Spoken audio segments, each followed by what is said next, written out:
ಕುವೆಂಪು ಶತಮಾನೋತ್ಸವ ಸರ್ಕಾರಿ ಮಾದರಿ ಹಿರಿಯ ಪ್ರಾಥಮಿಕ ಶಾಲೆ ಮಾಳೂರು ಇಲ್ಲಿ 11ನೇ ವಿಶ್ವ ಯೋಗ ದಿನಾಚರಣೆಯನ್ನು ಆಚರಿಸಲಾಯಿತು.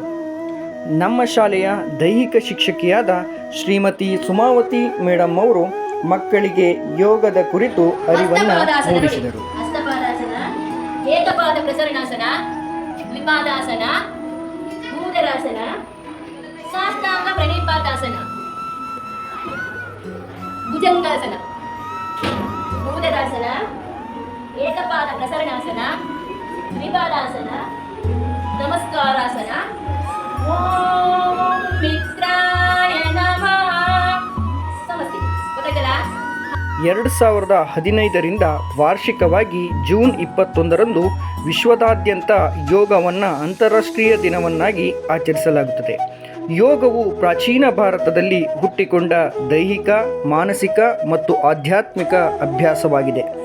ಭಾರತದ ಪ್ರಧಾನಿ ನರೇಂದ್ರ ಮೋದಿ ಅವರು 2014ರಲ್ಲಿ ತಮ್ಮ UN ಭಾಷಣದಲ್ಲಿ ಜೂನ್ 21ರ ದಿನಾಂಕವನ್ನು ಸೂಚಿಸಿದರು.